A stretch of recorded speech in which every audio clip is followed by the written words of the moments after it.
50 years ago, Chuck and Charla Perot found themselves lost in the Baja Peninsula, 178 miles south of the U.S. border without gasoline. They were guided by a stranger who disappeared through some old adobe ruins where they found sanctuary.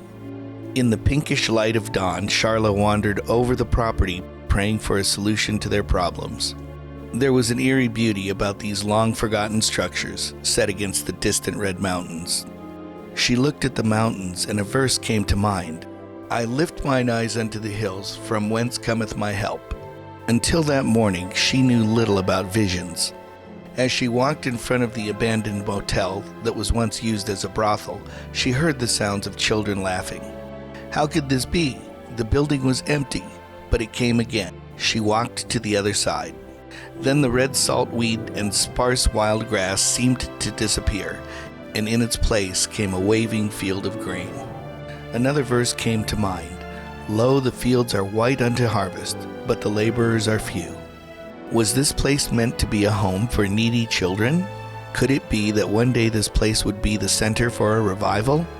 Chuck and Charla, with Roy and Nell Bean, formed a little circle and prayed, claiming the property for this purpose. Charla thought to herself, perhaps one day they will construct a Bible school here like the one I attended, where Jesus became the Lord of my life. They prayed that God would raise up someone who could make this vision a reality, never dreaming they would be that someone. Dawn gave way to daylight, and they were headed back to their home in North Hollywood. A few months later, the 72-acre parcel of land and old buildings went up for sale for $15,000, $5,000 down. A number of organizations were given the option to purchase this property. No one showed an interest. Their Friday night prayer group decided to fast and pray to seek God's guidance. They were in one accord. If God provided the money, they would purchase. They were launched on a mission that would change their lives and the lives of countless others. Chuck and Charla never knew people lived and died in garbage dumps, or of the acute social problem in Latin America. Millions of children whose families were unable or unwilling to care for them. Bands of barefoot kids, ragged, dirty, and desperate, pawing through garbage or stealing. Girls thrust or sold into prostitution. Boys becoming panhandlers, thieves, pimps, or dope pushers. But with God, all things are possible. How can I say thanks for the things you have done for me? He had a plan for their lives and the lives of many others. There would be homes for these needy children.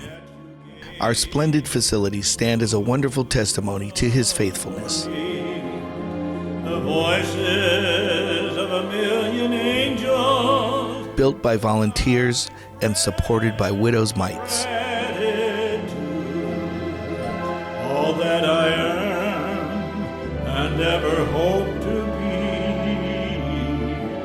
I owe it all to Thee. To God be the glory. To God be the glory. To God. But what of the waving field of grain?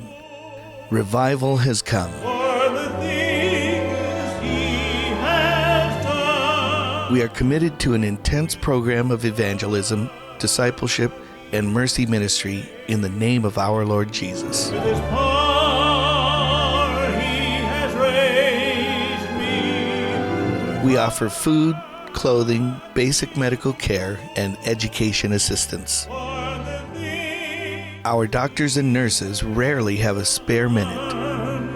just let me live. Rancho de Cristo, our drug rehab facility, provides vocational training. Easy, Lord, to Thee. The Mission Worship Center seats 800, and it's always full.